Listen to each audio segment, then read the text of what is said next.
Hey there, welcome to Adobe Live. Woo! Oh my my name gosh, is we're James here. Daviscourt, and with me today is the lovely and talented illustrator, Anna Daviscourt. What? We're the Daviscourts. We Hi. see you in the chat here. We've got McKenna. Oh yeah, we've Baron. got the chat going. Oh, excellent. We've got a little chat over here, a big chat over there. Yeah. It's everywhere. Ah! All the panels of chat. Juan says hi. Oh, we've got Juan. We've got Jennifer and Tim. Thank you so much for being here, Tim. It's great to see you. Tanya. Oh, Anthony. I feel like you talk to Anthony a lot. Anthony Jackson, Yeah. my friend. Hello. Welcome to the stream. Oh, excellent. All right. So just want to throw out a quick couple reminders to everyone that you can watch this on Behance if you're watching this at a later time on YouTube. If you want to participate live in the chat, go to Oh, James made a handy dandy little thing for you. behance.net/Adobe Live. And that is where we will be reading the chat. I see Shauna in the chat. Hey, Shauna, what up? It's so good to see you guys. But yeah, that'll allow you to participate with us in shows like this and other shows they have lined up throughout the day. Speaking of today's schedule, let's check that out. Oh yeah, all the All greatest right. people. So we had at 7:30 this morning, Paul Tranny. At 9 a.m. we had Jesus Ramirez. Of Just course, you're started. with us right now at 9:30. Yes. After us is Andrew Hockrattle at 11:30. 12 o'clock we have Matt Ray. I watched a few of his videos and they were fantastic. For Adobe XD, 2 p.m. we have Howard Pinsky at Adobe XD. And then I love this. At 2:30 p.m. with Alice Liu, there's something called Adobe Doodle Therapy. And that's what we all need. Okay, we did not plan to do that in sync. We're just of one mind. Yeah. But yeah, Oh. that sounds awesome. I want And to a join that. special highlight to the creative challenge with Jesus Ramirez. They were turning anything into gold little sculptures, and it looked really cool. Absolutely. Sorry, but Richard just said he burnt his pizza in the chat. No! I'm so sorry. Press F in the chat. Pay respects for the pizza. Yeah. So sorry. But yeah, it's a great schedule today. I'm so excited about all these. And of course, we have the Daily Creative Challenge, which I hope you guys are participating in. Today's day 0, but tomorrow is day 1. So we are going to be looking at those tomorrow. Yeah, tomorrow we'll check out the creative challenges. Today we will be doing portfolio reviews. And if Yeah. you'd like to participate in that, pulling back up the whiteboard. Oh, yeah. Wait, let's do Portfolio Reviews the channel. big screen. Woo! There we go. Portfolio reviews in the Photoshop Discord. So there are links to that. I'm sure they'll throw them up in the chat as well. Just get your portfolios in so that we can review them a little later in the stream. Sounds good. Oh, Whoop, yeah. whoop. Oh, there are F's in the chat. Thank you guys. Thank you so much. Burnt pizza. The tragedy. It's so The tragic. sad. We lost some ice cream this morning. Oh my gosh, you guys, it's been such a morning. It seriously has. So, ice cream fell out of our freezer. It shattered the bowl that it was in. So sad. Pay F in the chat respects. I Yeah. can't ever say that right. Just be respectful of my lost ice cream. I'm so sad. It was homemade vanilla ice cream with stracciatella, Stracciatella dark chocolate. chocolate throughout. It was a loss. Yeah, but we had to clean that up this morning. So that was an Anyways. adventure. Absolutely. But hey, why don't you give us a quick introduction about you and what you'll be Who doing am today? I? Hi, I'm Anna Daviscourt. I am a children's book illustrator from Portland, Oregon.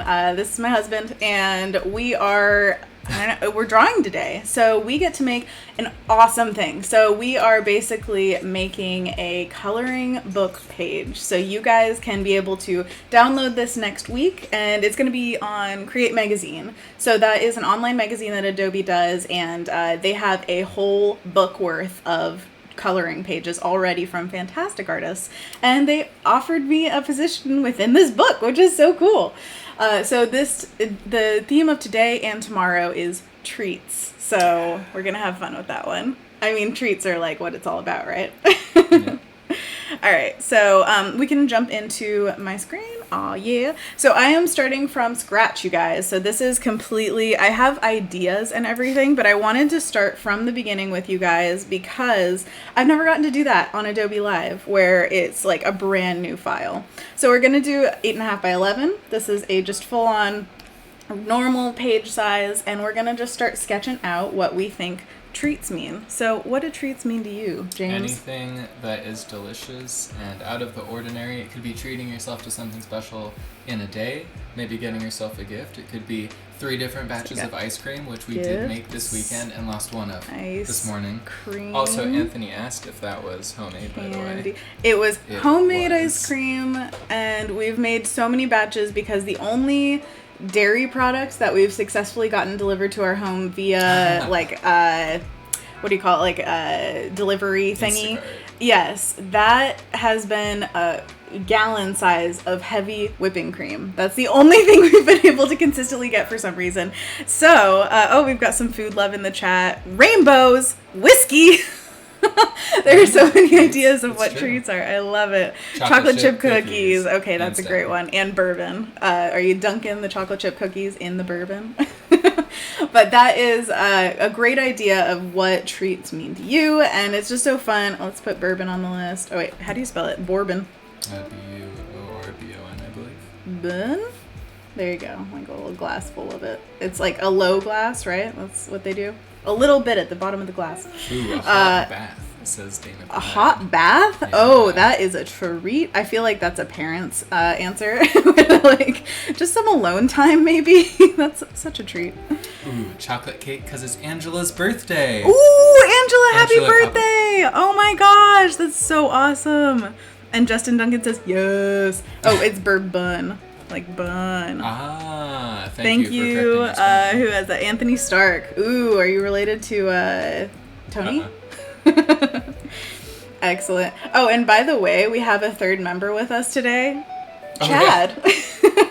So we have to remind us to keep eye contact with you guys every once in a while. James has a picture of his best friend Chad right above the camera smiling back at us. I'm gonna have to post that to socials after this so that you can see what it looks like. It's pretty goofy. It's pretty funny. Chad was such a trooper. We asked him to give us a picture of himself, and he's like, do you need one every week? Next week is going to be Smolder Chad, he has promised. Smolder Chad. Can you give us your best smolder? Oh. All right, look to Chad and smolder. Oh, yeah. Mine probably didn't like that great. Suddenly, the creep factor comes out. So I'm just giving a few little notes of what treats mean to you guys so that we can kind of keep track of the idea of treats. What is the essence here? What is giving you the vibes? But what I wanted to do today is to actually take into consideration what I think treats are used best for, if that makes sense. So what I want to see is people or things, animals possibly, enjoying the treats, because to me the best part is sharing the treats. I know that sounds like, oh, so selfless, but honestly it is my favorite part. I made that ice cream for James to eat because I want to see him be like, oh, this is the best ice cream ever, oh my gosh. Which the vanilla was your favorite. I did like the vanilla. Vanilla was pretty good too, though. I mixed it with some coconut milk, so it was a little bit thinned out because we found when we were doing the full-on custard style, having egg yolks and cream, it was too thick. So yeah, if you've ever had custard-based ice creams, they are the richest form of ice cream that you absolutely can eat. It's so good. So 2 things came to mind when I was thinking about treats. First of all, like we said, I want to share them with my animal companions. Unfortunately, we don't have a pet right now. I know it's a tragedy, but it's okay because we can live vicariously through you guys. So I want to know about your pets. What are their names? Yeah. What are they like? What do they look like? I wish we could post a bunch of pictures because I would love to see your animals. But it's one of those things that I've been dying for a pet for many, many years, ever since I moved out of my parents' house, and I haven't gotten a pet since. And the thing is, giving them treats is the thing that really gives me joy. And then another part of treats that I was thinking of is trick or treat, going into Halloween a little bit. So I thought, okay, so I was literally falling asleep last night and had a thought of what if these animals were trick-or-treating and they had a bunch of candy coming out of their little candy bowls. I was thinking that would be really cute. What do you think? That's great. And so, honestly, if you guys shout out some really good pets in the chat, maybe they'll end up in a piece. Oh my gosh, yes. Okay, so if you want your pet featured, just make a case for them in the chat. James, you read their stories, and You need a weasel. Oh, wait, we had a little bit of a technical... Oh, gosh, where can we scroll? There we go. Tim says, James, could you angle the mic a bit more towards you? Anna is much louder. I'm just a loud person, so yes, please angle and scooch in a little bit so you're not cut off. There we go. You can do it, I promise. Okay, so we've got animals, trick or treat, and I was thinking of the animals being kind of Animal Crossing-esque. What do you think? Because I love Animal Crossing. I don't know about you guys. I'm not playing it right now. Once again, it's a tragedy in my life because, you know, it's we don't have pets. We don't have a Switch. Yeah.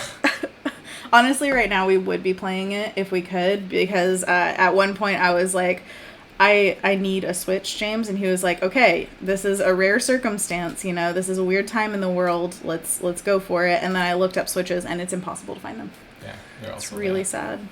So I'm going to start with just some ideas of mammals. These are not like the final page anything, but I just wanted to get some ideas out there so that we can start drawing, because we only have 2 hours for today's page, and then tomorrow we've got some more. So let's just start drawing. Ooh, hedgehog. Called Felix. Oh, hedgehog! That was Jennifer Lynch. Oh, wait, that's not how you spell that. Hog. When I write, I get really excited. If you guys haven't seen my Behance streams lately, I get very, very excited and start scribbling and misspell every word. So, just to let you know. Because the words are going to hang around, but I'm not going to be thinking about them. But notes of hedgehog. Of course, the first one I'm going for is a korg. James knows. Justin Duncan says he has a dog named Chewy that is a Yorkie. Yorkie! Oh my gosh, Chewy the Yorkie. Chewy. Ooh. Chewy the Yorkie. Oh yeah. Okay, so we're gonna remember that. What was the hedgehog's name, if we can remember that? It's okay. Maybe they'll say it again in the chat. Felix. But Felix? Yep, Felix the hedgehog? hedgehog. Felix! That's so cute. I love that. Beep. All right, and then what's the name of our corgi? Mochi. All right, we're going to have a corgi named Mochi. You heard it here. That's a fact. Mochi. He's my baby boy and I love him. Okay, so I am going to just start sketching in ideas. What would a hedgehog look like anthropomorphized? So they've got like, I don't know, I'm going to just draw a hedgehog first and then kind of work from there. My little stylization of a hedgehog. Spiky, spiky, spiky. Oh, aww, hello. That's cute. Oh, that's a weird mouth. Weep. They've got a nose. They're not echidnas. Echidnas have the nose. They're just like this weird thing. Art, people. Art. I like its little legs and then its massive nose. Oh, golly. Abominations. They abound. Oh, the hedgehogs are so cute. There was a time when we considered getting one. Yeah. So what do you think We're gonna now? name it Basil. Basil! Yeah. Oh my gosh, Basil the hedgehog, our pet that never was. Oh, my baby. But someday we'll get one, and then we're gonna get a cat that's named Boba Fat. Yeah. Oh man, I really want a chunky cat, but I want him to be healthy too. So it's like this torn soul, you know. Olivia Lanau says Kylo, the black cat. Kylo! Oh my goodness. Okay, Kylo the black cat. Kylo like Kylo Ren. If Voodoo Val is in the chat, oh my gosh, you would appreciate Kylo the black cat. Boom. Alright, we've got some really good ideas going on here. This is obviously Spiky Echidna kid. Echidna, or wait, that's not an echidna. Hedgehog. I keep wanting to make an echidna. Hedgehogs have little ears. That's one of the things that sets them apart too. Yeah? Yeah. Does that look like your little Felix? I hope so. That'd be so cute. This is where, oh my gosh, it's Sonic suddenly. I get where they made Sonic's design from. Hedgehog person. Oh my gosh. Oh, Olivia says, love your singing, Anna, lol. Alright, let's do more singing. What songs can we put in the chat? Oh my goodness, all the Disney songs. All the Disney songs. Okay, so we had Just Around, or wait, no, it was Colors of the Wind last night. And the new one from Frozen 2, I really like Show Yourself, so we were belting that out. I was actually testing the audio for the stream by singing Show Yourself. The recordings that no one will see. Alright, so I'm going to start thinking about the layout of the page. If you didn't know, James is also an artist, so I'm going to ask for his opinion on this as well. Obviously, we use Photoshop all the time, so we're both very familiar, and we can kind of bounce off each other for ideas. I'm actually going to... Whoops. Cancel. I'm going to collapse these two layers with Control E, and then I'm going to lower the opacity so that I kind of have them in my memory, but I'm not held back by the lines that I've already made. And I'm just going to start thumbnailing out what we want this page to look like. So we're going to get like just a general ratio to keep in mind. And then usually, it's funny, but like everybody has their own habits for thumbnails. I don't know what yours are particularly. What? Anthony says, put a vest on him. Put a vest on. See my vest, see my vest. That's from last night's stream. If you guys know the reference, it's The Simpsons referencing Beauty and the Beast. Okay, did you ever see that episode of The Simpsons? I don't think I did. It was amazing because Mr. Burns, who's like this evil dude, he is like he's parodying so many things. Basically, he's Cruella de Vil throughout this entire episode, and he's trying to get the puppies of the Simpsons dogs, and oh my gosh, it's a thing. And he goes into this full song about See My Vest, and all the vests are made of like animals. Oh and stuff that it's so tragic. Oh, but it's so many references in one episode. It's like classic old Simpsons. If you guys know that, it's a trip. My cat Goldie uses the toilet. What? Wow. Amazing. Okay, if you've gone through the steps of actually training your cat to do that, like go to the bathroom in the toilet, kudos to you. Okay, that's like beyond training. That's really intense. No, he's a gentleman. A gentleman. Do you admire the cat? Yeah, definitely. He's a clean cat. I love it. So, as I was saying before that tangent, everybody has their own way of thumbnailing, and for me, sometimes I put down the box of like the ratio of the page, so I have like 8.5 by 11, and then I draw one thing in it, and then I go outside the page. So that's usually how it goes, and then I just start drawing freeform on the page, and then put the ratio around it. So whatever you find more comfortable, that's just like a little tip from me that like, first of all, draw small, obviously, but then second of all, don't pay attention to the parameters of the paper that you drew. Just draw outside the bounds whenever you need to. Do you find yourself doing that ever? Oh, for sure. When I'm drawing, I start in the top left corner, and I'll be like, oh, it'll be in this composition, just like the you. golden spot. I start sketching outside that composition, and then I'm just like, okay, one of these sketches, draw a new frame around it, and that's my new composition. There you go. That's it. So one option for this is having like a rough kind of organic edge to like all of the other things that we have in here, maybe kids or animal kids, and then maybe some like candies or things like can fill that interior space, and it will be kind of pattern like where it's no perspective, no background really, they're kind of floating. And then there's more of like a scene option. We could do a bunch of the kids kind of stacked up, and they're all kind of holding their hands toward us to get candy in their buckets, that kind of thing. They have like the little, what do you call them, jack-o'-lantern style buckets. That would be so cute. Could be holding it in his mouth. Oh my gosh, cute! I love it. Ugh.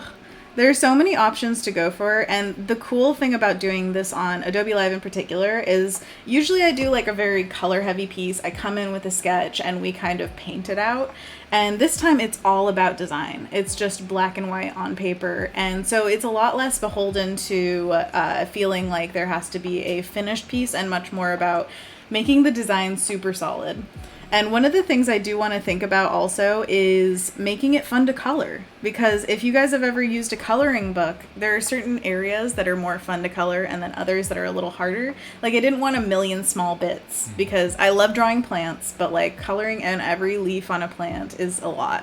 So I kind of want to give them areas of small, but then a lot of big areas as well to get those juicy colors in there. And I highly recommend, doing this once it's done, painting in, coloring in the coloring book page, because that would be so cool to see. And you see I'm like zhuzhing over the little ratio of the page so that it fits more with what I drew. And again, this is just all super loose, sketchy, so you don't have to worry about it being very tight. David says my little ones call them hodgehogs. Aww. Pretty cute. Oh, I love it. The hodgehogs are great. Oh my gosh. There's so many cute things that kids say. Like, it's just kind of ridiculous. And right now I'm dying because I can't see my my niece Arlo. She's 3 years old now. Yeah. Oh, such a good age. So cute.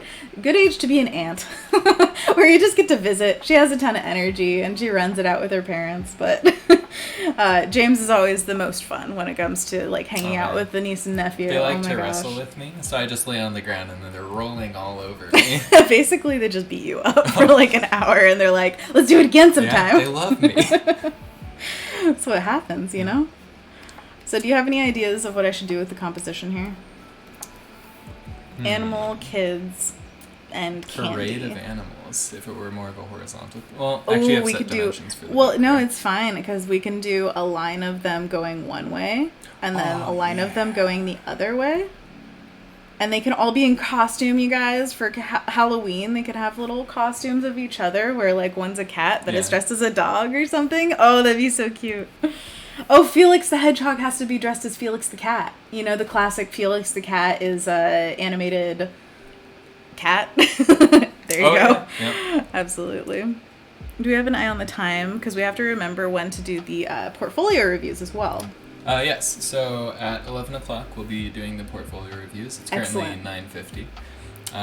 And if anyone wants to participate in those portfolio reviews, once again, you can go to the portfolio reviews channel on the Photoshop Discord. Yes, Photoshop Discord and the hashtag portfolio-reviews channel on there. All right, so we've got options of them walking this way, walking that way, and we've got, let's see, we can do... Oh, Howard Pinsky in the chat. Bigger buckets. My daughter is 3, and she's an absolute Tasmanian devil. Take her to Tasmania. Yeah. That's amazing. I love kids with energy. I know that's like really mean to say when you're not their parent or anything. Like, what a privilege to be like, your kid's really fun. And then you get home and they won't sleep.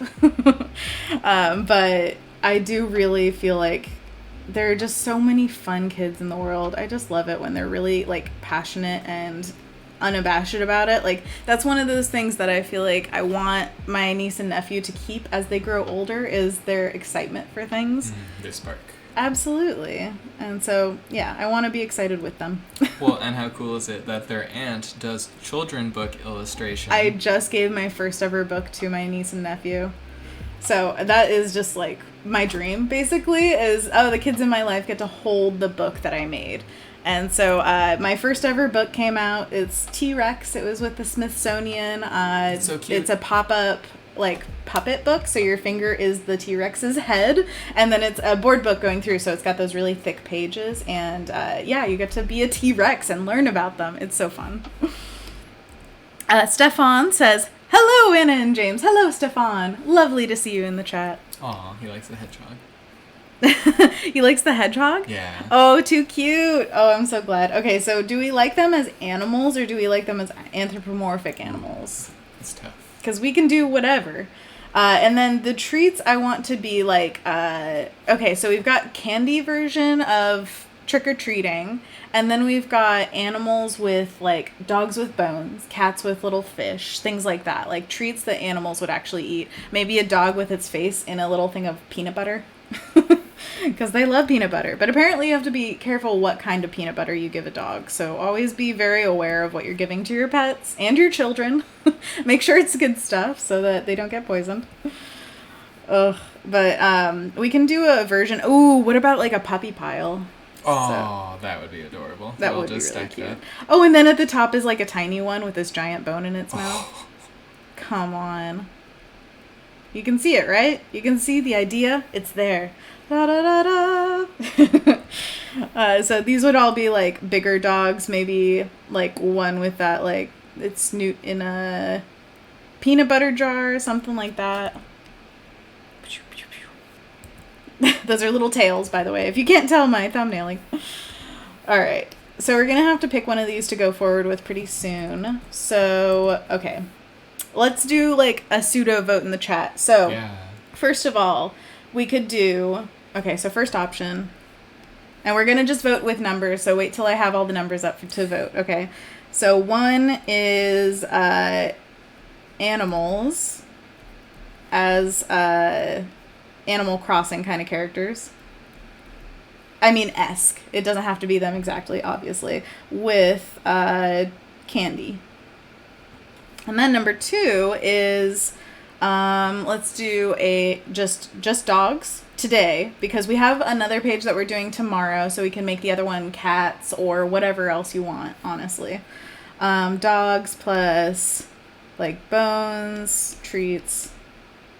And then should we do like I think 2 would also work for if there were a bunch of different animals holding up the little buckets of candy, of trick-or-treat candy towards the viewer. This one's number 2, right?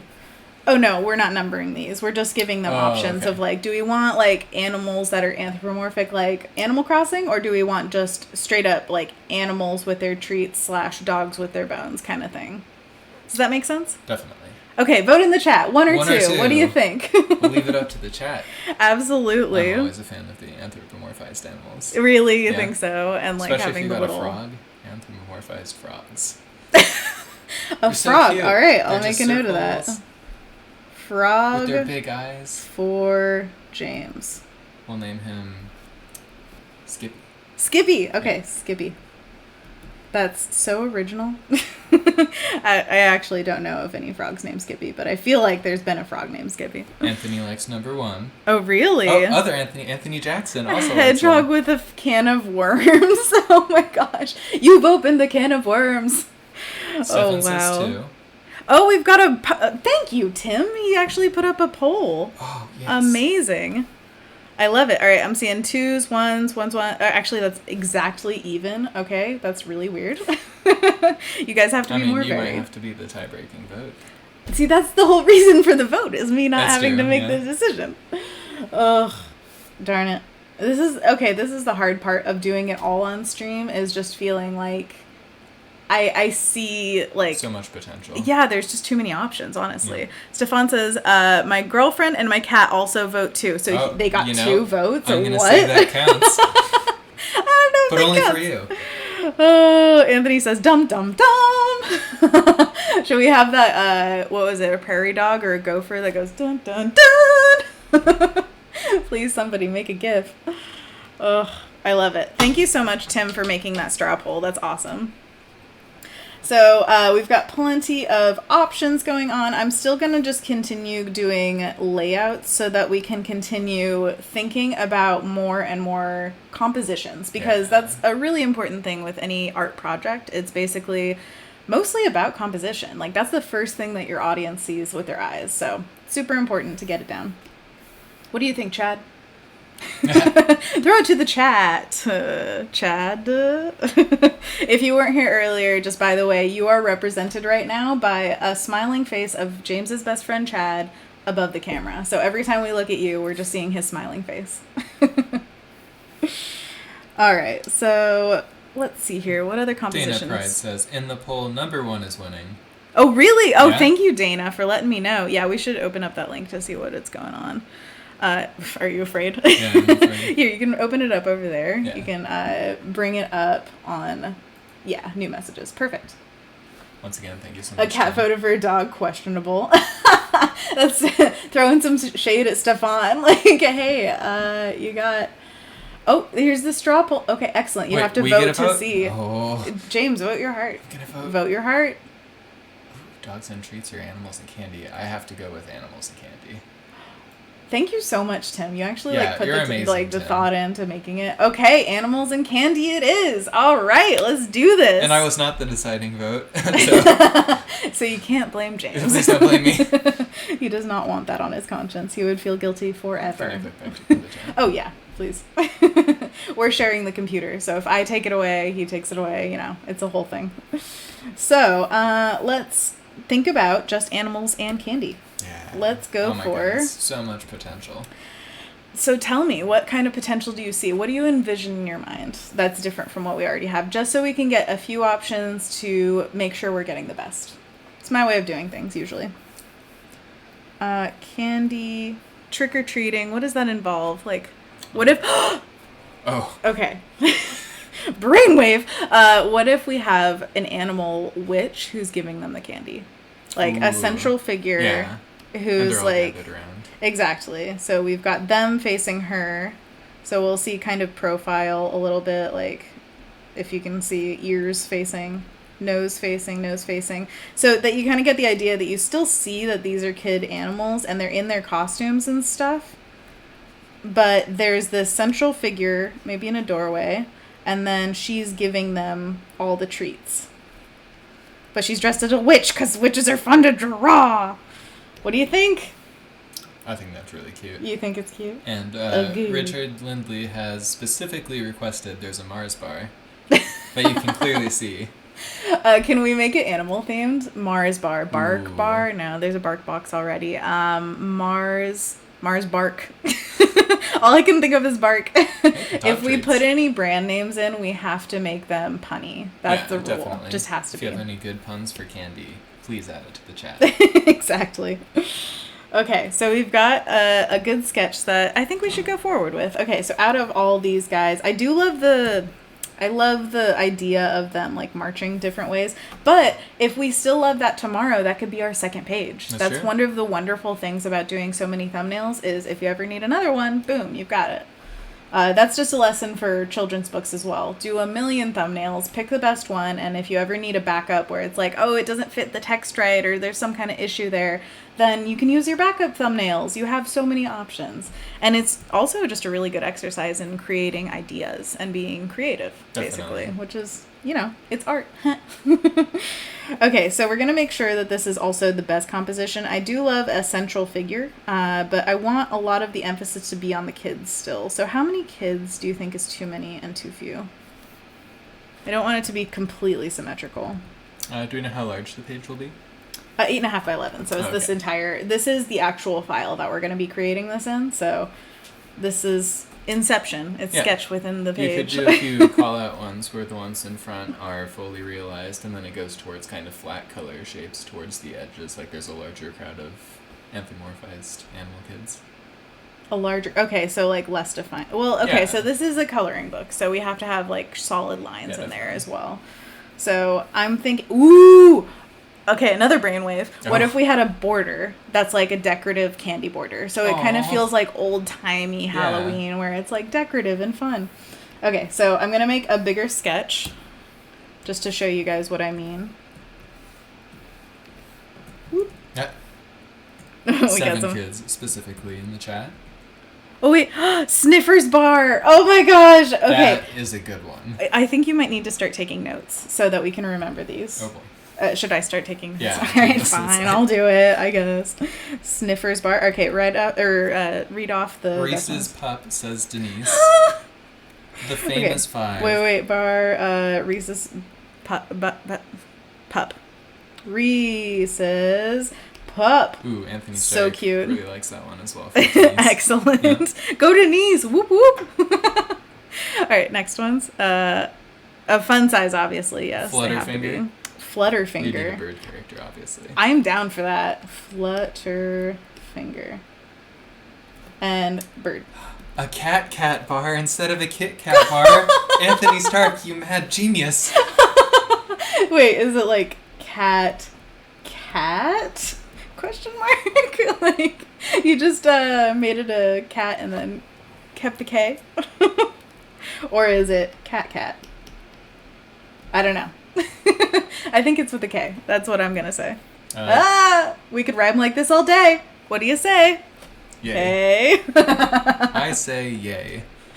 Excellent. Okay. David knows us really well. He says animals dressed like Harry Potter characters. Oh my gosh. Okay, so we need a Harry Potter.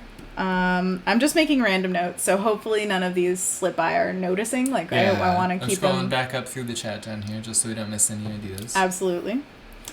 So we've got HP, we've got cats as dogs. Ooh. Or vice versa. PM says maybe one of the little kids is stealing candy from another one towards the foreground, reaching into their little candy. So there's mischievous little critters. And Anthony says, what was it? I think he's rhyming. Down by the Bay. What do you say? I get that reference. That is Happy Gilmore. Have you ever seen that? I've not seen that. Okay, it's an Adam Sandler classic, which if you were in my stream yesterday, which I've been like streaming regularly on Behance, you can subscribe to get notifications or whatever, a little plug there. But last night, Ryan Selvey was in the chat and he was talking about Jim Carrey movies, and he said that his favorite was The Grinch, and I was like, okay, hot take, cool. But it makes me think about like certain actors, especially Jim Carrey has such range, so he could do super comedic or super serious. We started the discussion about Eternal Sunshine of the Spotless Mind, which is like one of his greatest dramatic roles in my opinion. But then there's also Truman Show, which we watched not too long ago. Anyways, Adam Sandler is another one where it's like, okay, what's your favorite of all of his films? And Happy Gilmore has such a special spot in my heart. I watched that so much as a kid. I could probably quote like at least 50% of it verbatim. And then the other one is, oh my gosh, 50 First Dates. That, for some reason, like, struck a chord, and I love it. So, I also love Drew Barrymore. Have you ever seen that one? I don't think I have. A Series of Unfortunate Events is probably my favorite Jim Carrey movie. Jim Carrey. You think so? Yeah. See, Ryan's point was that it was great acting on Jim Carrey's part, but not the best movie. Did you see him sit in that chair? Did I? I don't know. I can't remember. Oh no, that's a problem. But I think that he's a fantastic actor, so I'm down to watch any of his films, honestly. Oh, we've got another candy bar to add to your list. The Mr. Good Dog Bar, says Dana.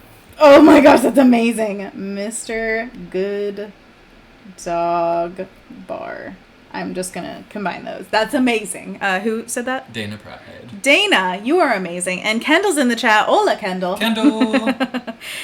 Kitty Cat. Oh my gosh. 50 First Dates is so unique and sweet. Muhammad says Click. I have not seen that one. I've heard that it's like really fun. Fun for kids kind of thing. But I haven't seen all of the Adam Sandler. Like, I don't enjoy all of his films equally. I think they're... Oh my gosh, The Wedding Singer! That is, like, one of my all-time favorite films. Oh, that's so good. Yeah, Wedding Singer is... I haven't seen many of his movies. I think we'll have to do just a large session of movie watching after this. We're gonna have a marathon, guys. Yeah? We're gonna have a big old marathon. Feel it's free gonna to be participate. Great. Oh my gosh, yeah, we should, like, live stream it. Yeah. Oh, yeah, that's what Behance is for, right? Live streaming Adam Sandler marathons. But yeah, I am so down for that because, again, they hold such a special place in my heart. So, but The Wedding Singer is far and above 50 First Dates for me, and that is also Drew Barrymore. And I can 100% quote that movie from beginning to end. I know that for a fact. You Spin Me Right Round. That was the first time I ever heard that. And the Do You Really Want to Hurt Me? Oh my gosh. This is a classic 80s. It's called The Wedding Singer. Oh yeah. You haven't seen that. I haven't seen it. I'm so sorry. This is my failing.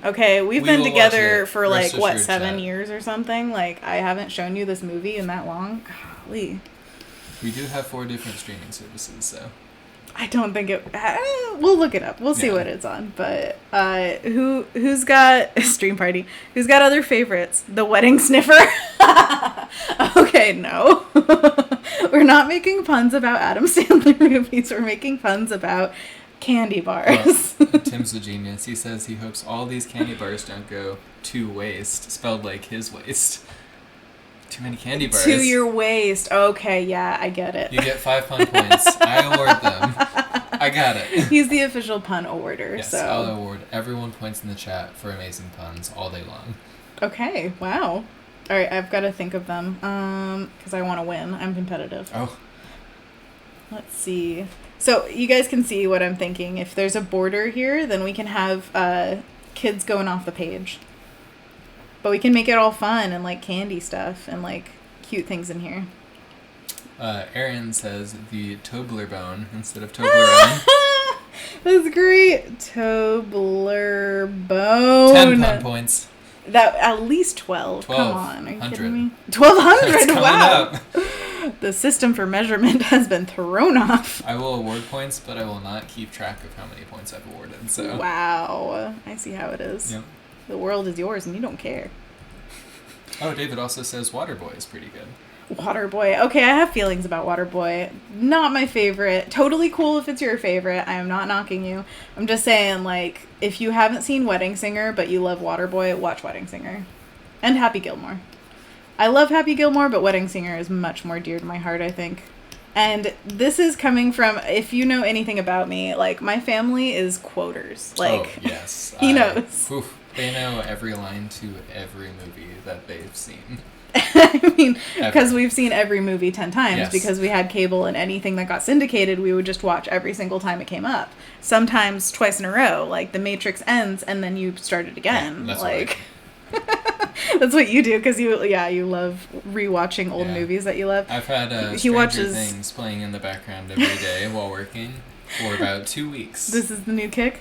Yep, because every time there's something new and different that he's really into, and like Men in Black, that's one of your constant go-tos. Classic. Always.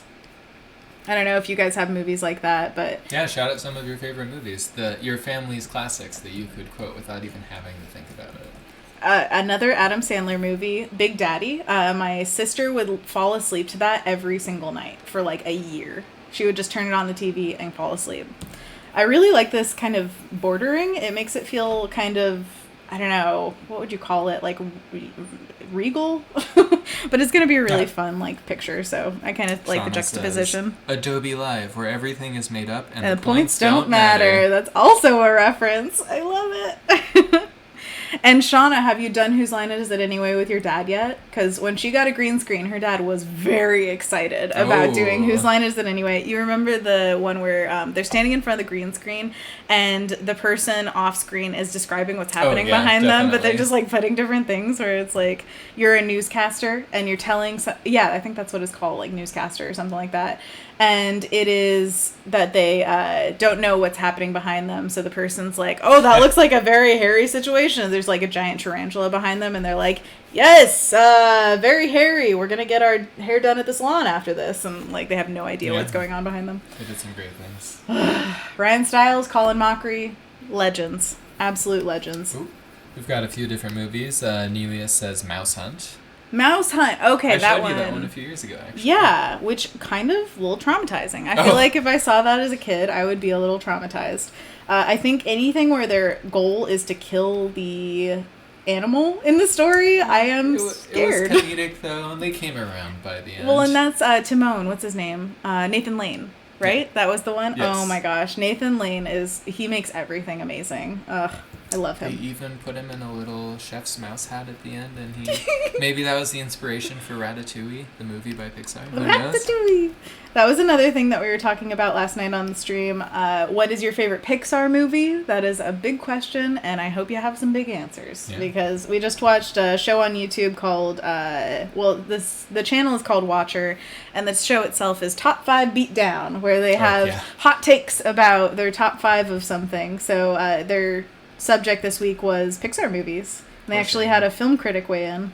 Yeah, and poor Shane. He was given such a hard time. He put Cars in his top 5 list, and the other two people were not having it. You should watch the episode for his face. He's like, this is my frown. He's so sad. We've got some more movies in the chat as well. John says Forrest Gump. Forrest Gump. Okay, that's getting into like some real territory, but that's Tom Hanks. That's not Adam Sandler or anything. So once you get into Tom Hanks territory, you have heavy hitting movies, like real big. David says Napoleon Dynamite. Wow, all time. He tries to quote and sound like the character. Interesting. I think that Napoleon Dynamite is always a solid movie. I have very specific memories of watching it in like 7th or 8th grade in our shop class for some reason. Like we stopped drilling and like using the bandsaw and all this stuff. We all sat down and watched Napoleon Dynamite one day. Because we just did. I don't know. I think we actually did it over 2 days because you can't watch the whole thing in one class period. Really? It was like 90-minute class periods. That's really sad, actually, because then you have to go to another class still thinking about where the movie left off. Tina, you stupid. I can't remember what he says. Oh, gosh. But everybody was like wearing the Vote for Pedro shirts and everything. Looks like Shauna and Tim are rifting a little here. Shauna says she hasn't done the green screen thing yet, but she's going to borrow a cord from her sister. to work with a laptop. Tim, once again a genius, says he feels like this could be a format on Adobe Live where people can see a picture behind us, we can't see it, and then we have to draw it.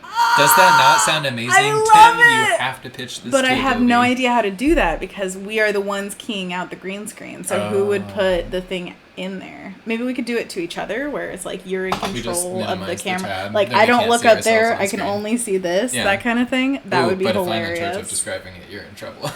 True. But that would also be a great way to show things as in to the chat. Like, so we've seen a lot of YouTubers do, what do you call it?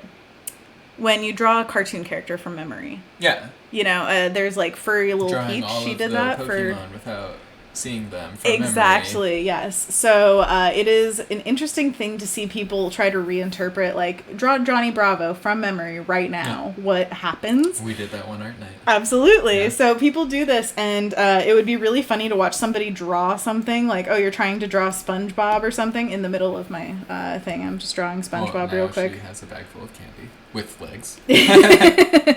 But you're like trying to remember, oh, how do his eyes look? What is his nose like? That kind of stuff. And when I draw like Squidward's nose on him or something, then you guys would see next to the actual SpongeBob like, oh, she's so off. Oh boy. Because it is really funny to have the reveal, but I think it would be even funnier if you could see alongside the person, like, exactly how wrong they are. And they have no idea. This is more like Doodle Bob, I have to say. Or actually, it's kind of turning into the baby version. Have you guys seen the cuteness that is the SpongeBob baby movie? Because so this trailers for that look so adorable, I can't handle it. And really well animated. All right, let's get rid of Doodle Bob. I'm sorry, I'm erasing you. Wait, whoops. That didn't work. Where is my delete? There we go. Got it. Tim and Shauna are continuing to perfect this idea to pitch to Adobe. They're continuing it. I love it. Keep going. Denise says, all the Toy Story movies, hands down. 10 Things I Hate About You. Oh, man. 10 Things I Hate About You is fun. Have you ever seen that? I have not seen that, but we'll add it to the queue of movies that we will be streaming, you watching haven't live seen all any day. movies, people. What's wrong with them? Oh, my gosh.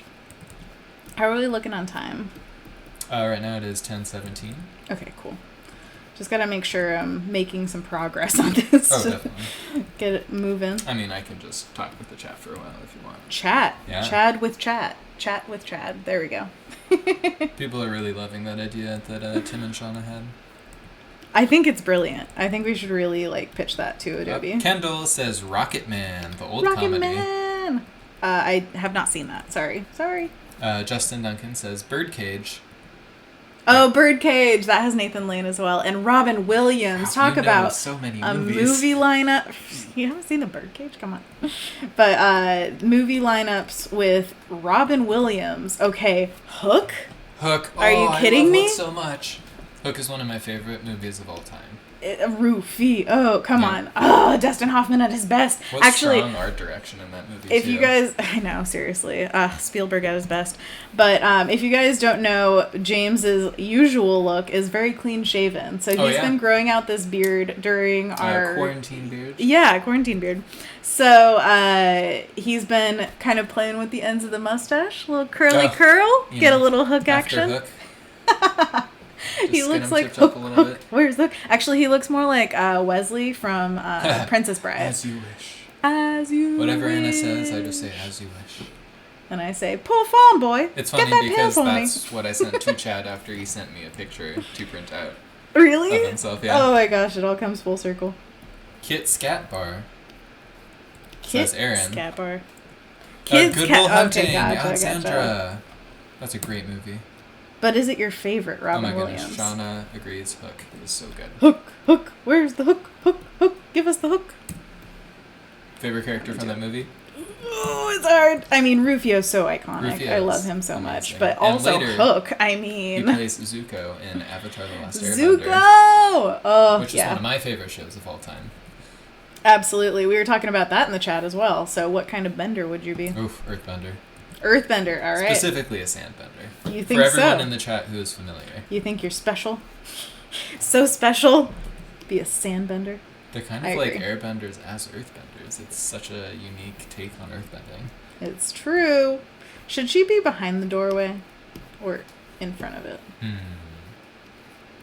I feel like in front of adds more depth to the piece. Okay, yeah, get it layered. Yeah. And I'm digging this composition, by the way. You like it? Strong central arc. Good. Yeah, I think that the this like rigidity of the background kind of gives it a lot of form, so that we can have a really open time with the kids to make them all like chaotic and weird, compositionally. You know what I mean? Yeah. And then maybe there's like one of them that's kind of looking back over here. I don't know. The one stealing candy from another person. I don't remember who had that idea in the chat, but that is a very cute idea. He's a pig. Adds a little bit of story to the piece. Absolutely. Oh, he's a pig. He's a pig. No, sharing them with our animal companions, so we need to have companion animals, I'd say. What kind of animal should she be? Our main witch. Ooh, that's a tough one. What kind of an animal, chat, to you, do you feel like is naturally witchy? I'm gonna have a cat for sure. But it still needs to be cute if that's one of the main vibes you're going for in this piece. So yeah, I don't want her to be scary. yeah, I want her to be grotesque cute. or scary. You think I would make something grotesque? Are you kidding me? Do you know what I draw? What do wizards and witches use? Newts. They use frogs. They use. Oh, creepy. Yeah, see, it's getting a little too creepy, possibly. Oh, it could be a really cute frog, though. Go for those big circled cheeks and then, like, the mouth in the middle smiling. Oh, you have an idea? I have an idea, but I don't know if I'll actually add it, but it's a cute idea. Because this might make it too complex to be, like, a coloring page that's fun to color. What do you think? Kendall says cat. That makes perfect sense for just a cat. witch. See, the thing is, we're going to have a cat in through the the hat. animals. I mean, that is pretty cute. That is pretty cute, Kendall. But, I mean, it's not bad to have two cats. It makes sense. They could be different colorings. PM says rabbit. Oh, wabbit? Then Yeah. the ears would really poke out. Or and then, with it's one Easter flop over. and Halloween. It's perfect. Like the Easter bunny, but really wanting to do Halloween, Halloween, up. yeah. Like, I always dreamed of doing Halloween. They're loving your little angry pig at the bottom. Yeah, a little like, I didn't get the candy I wanted. We have to have a lot of emotions in the kids, so like make them either really happy or scared or sad or something, so that we can tell a little story like, oh, the scared little hedgehog's like, may I have a little treat? Just a little treat. Have you guys seen the meme of the cat that's like, okay, so there was a post about a cat being able to have salami as a small snack. And it sounded like it was written like by a cat. Like a cat wanting to be like, I can have salami as a small snack. It's healthy. It's fine. It's actually a really good snack for a cat. You can give me a small bit of salami.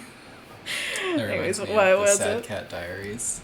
Oh my gosh, so good. Zay Frank. If you haven't seen Sad Cat Diaries, look it up on YouTube. It is amazing. It's kind of like the pioneers going to the West language, only with a cat keeping a journal of their daily activities. Yet again. Singing the song of his people outside his parents' door. Oh, it's so good. Yeah, Zay Frank anything is pretty much brilliant. He's so good. Alright, gotta get the right snoot in here.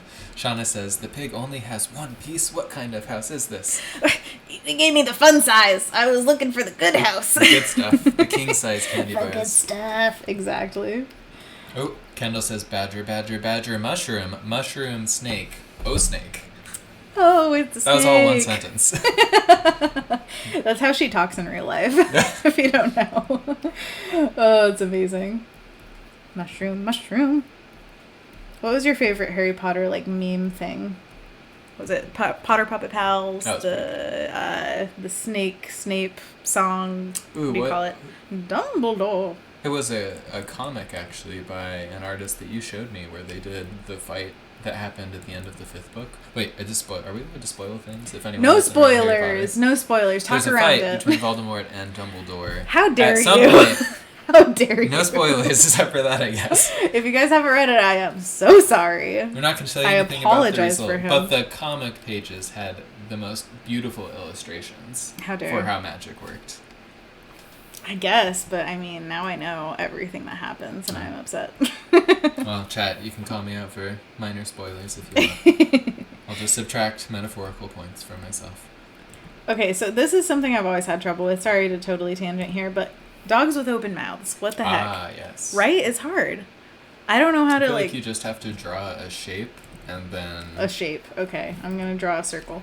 Oh, well. No, continue. Draw a shape within that shape, and the shape within it is the mouth shape, but you're just thinking more of what shape looks good in the silhouette of the muzzle shape that you chose. Like that? Sure. I don't Noted. know. We're Keep gonna, going. just like move. It's pretty cute. And keep going. I think that's forward. pretty cute. You could have like one little snaggle tooth coming out. Oh. It's like teeth are so difficult to get right. I feel like if you make one too sharp, too big, whatever, it just has a totally different read. Definitely.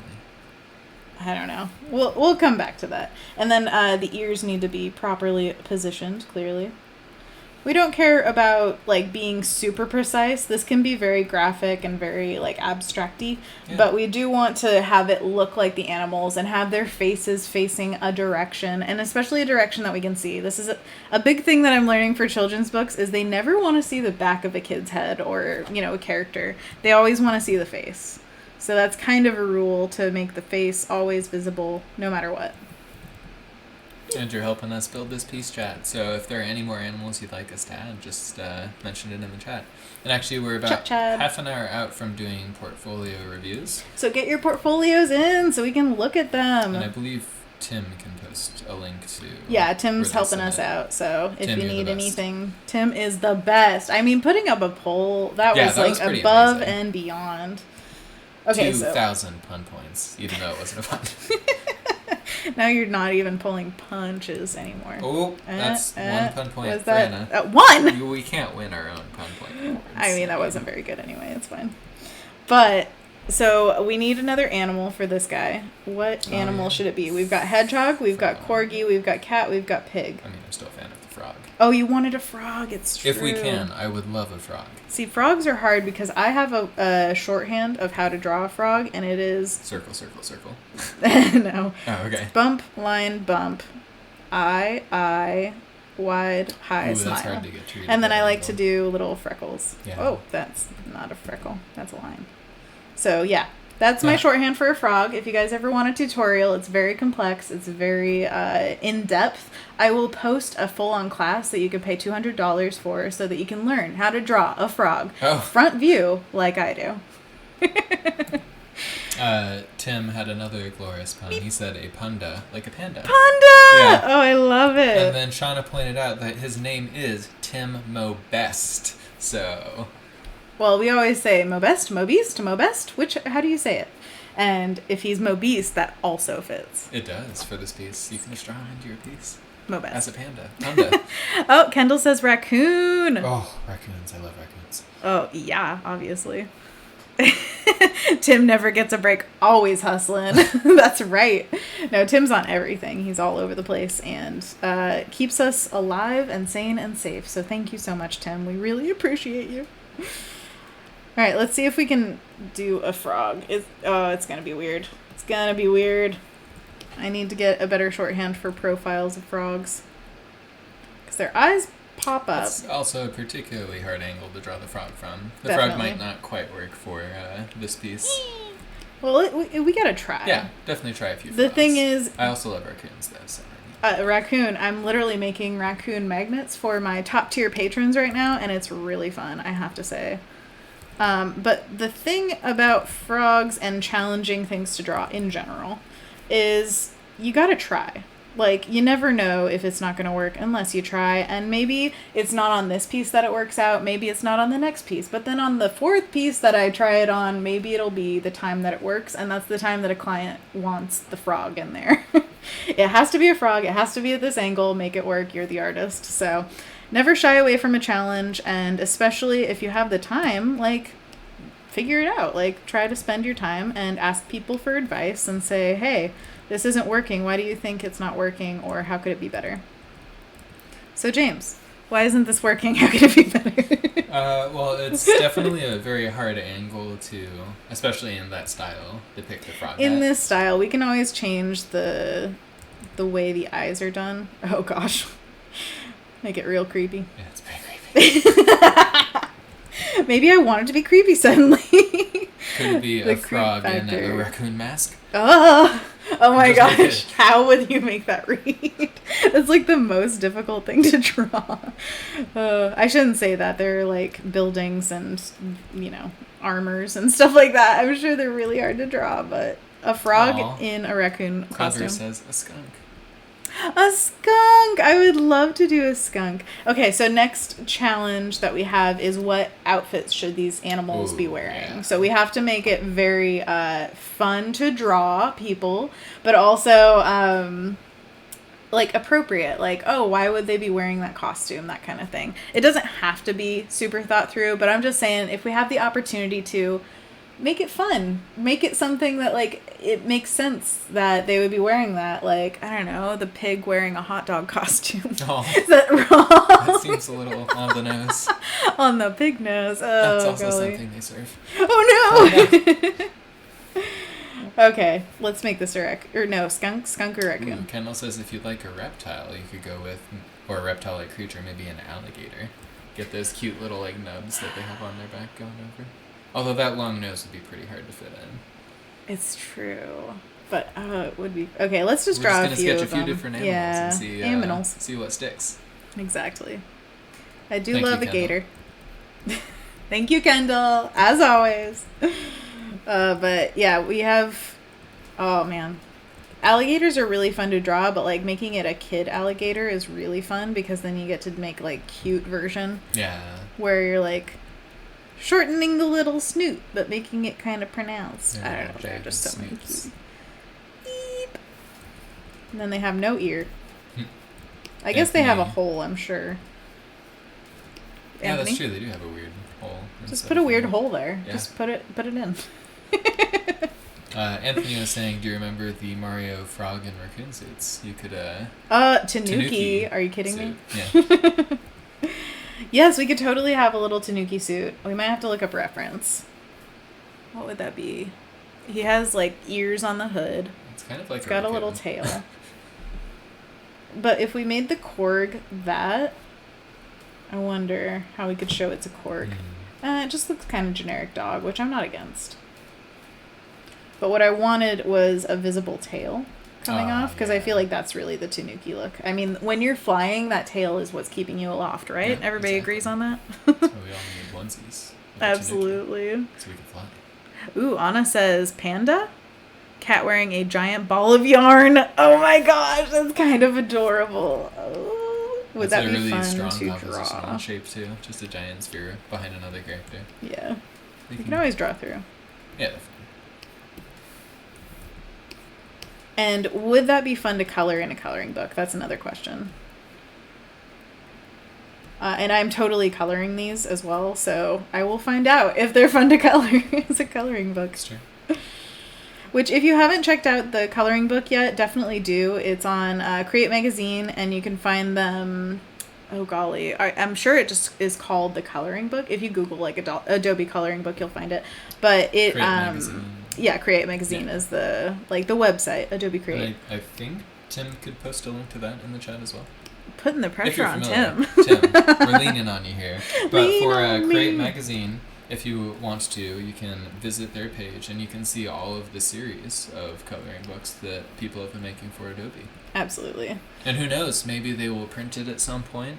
That would be Well, really I mean, you cool. can print it yourself, and Oh, yeah, that's of when course. you can color it out. But the thing is, I was going to mention Shauna Parmesan, if Oh. she's still in the chat. She Shauna. says, I can't handle how cute this is. She made a page for this. So I want you to go check out Shauna's piece. It's Oh, awesome. thank you, Tim. I believe it is in the gratitude arc of the pages. Sorry, what? Tim posted a link. He's Tim's the best. Oh yeah. So if you follow that link, you'll see a bunch of different prompts. So our prompt for this one is treats, and Shauna's was gratitude, I believe. Right? Shauna, confirm? And it was absolutely beautiful. So I just want you guys to see it because it's gorgeous. Appreciate art, go see it. And we've got a bunch of amazing artists making coloring pages there. We've got let's see, Adam JK is on there, Pascal Campion's on there. Pascal. We've got Paul Tranny made one as well, which if you're not familiar with Paul Tranny, then you're not familiar with Adobe Live. Tune in more often. But no, we saw Paul animating this morning, which was awesome. I want to animate now, Yeah, which that was is really just fun, like, Paul. stop making me want to do stuff.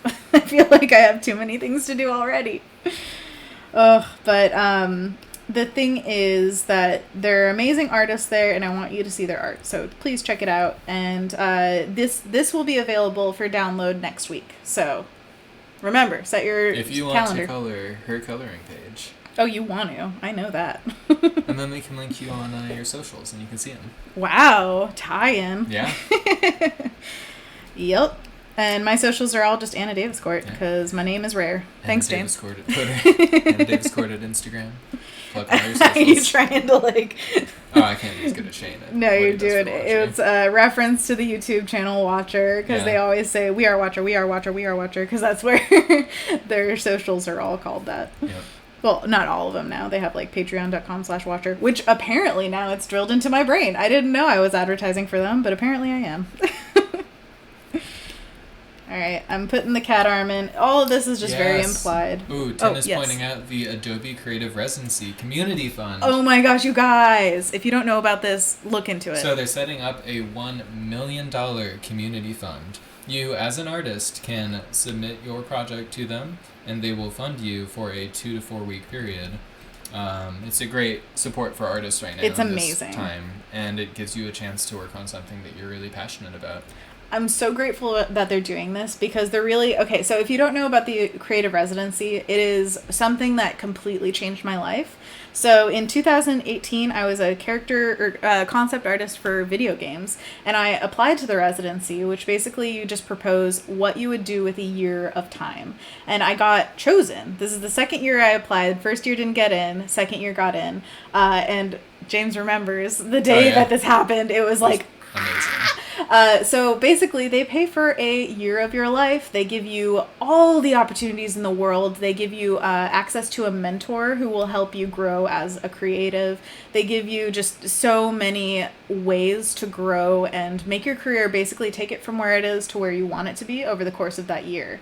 And so when I left the residency in 2019, so a year ago, almost exactly right now, that's crazy, that is when I became a full-fledged children's book illustrator. I had an agent, I had a full portfolio, I was getting work immediately. So that is, I cannot say more good things about the residency. It is amazing.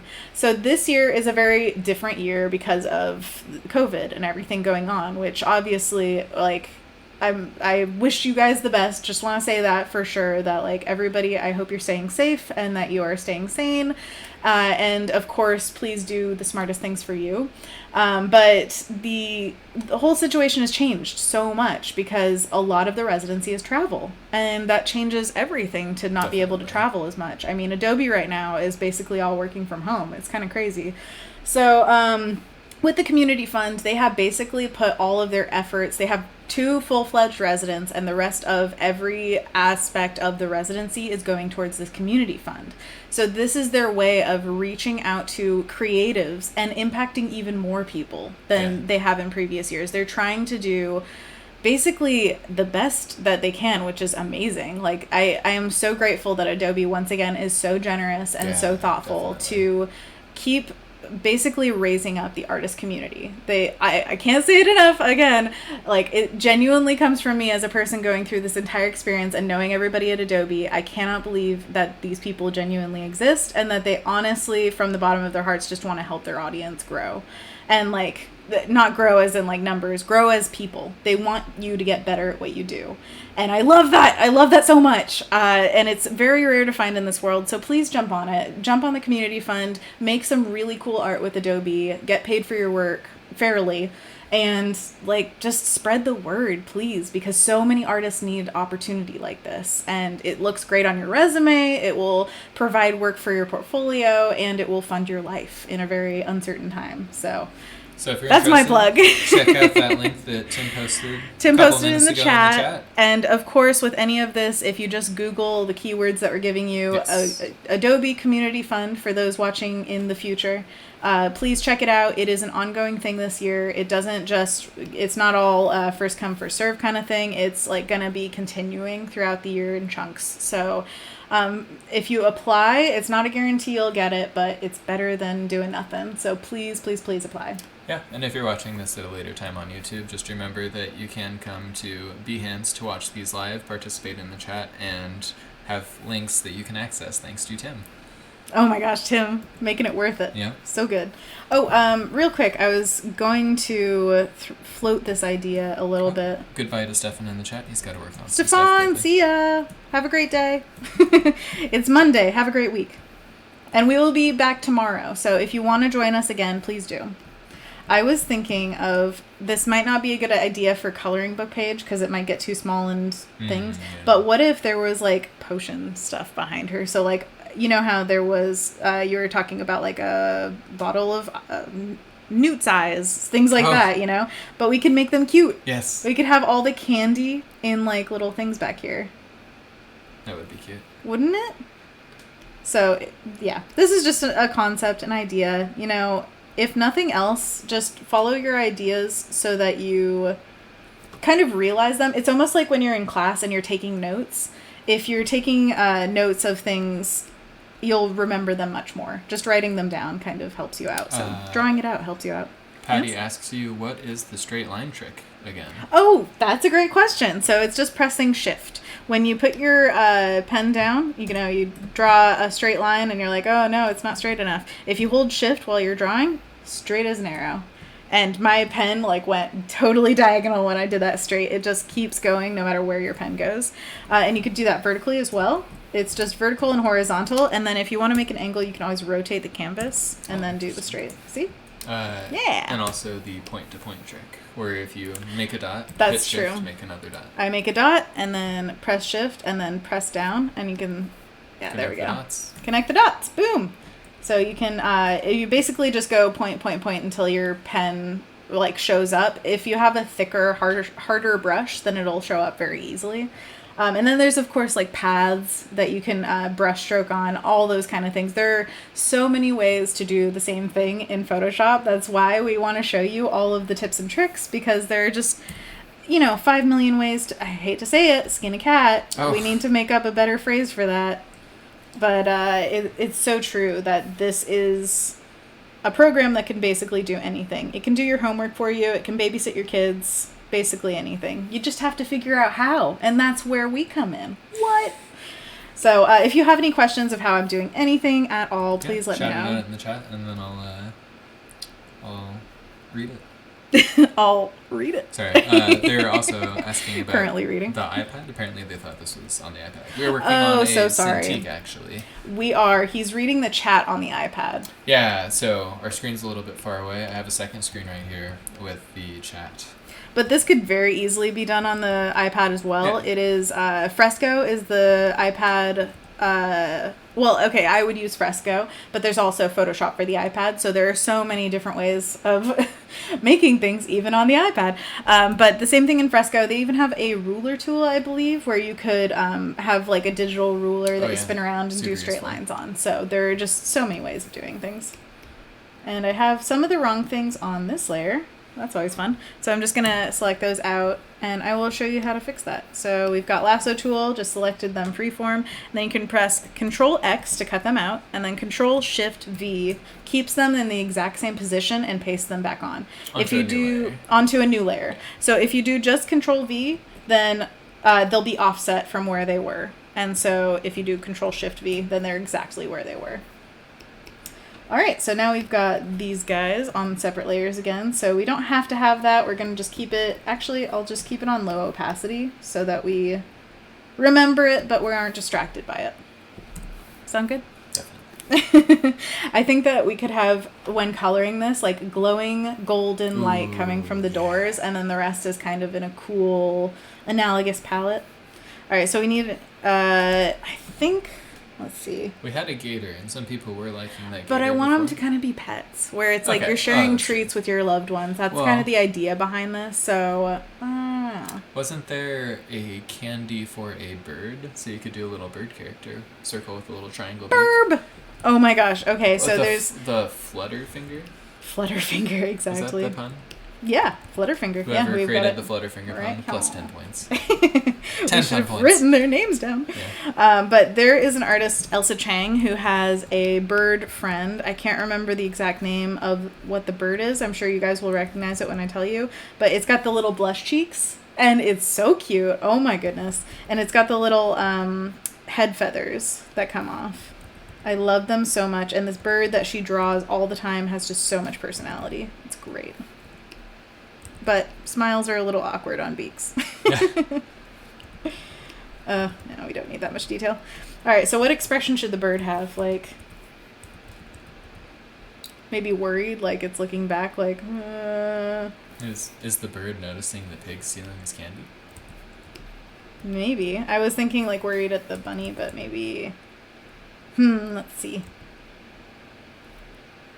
If you have any ideas in the chat, let us know. Maybe. Anthony Stark says a cockatoo. A cockatoo. Ooh, or a parakeet.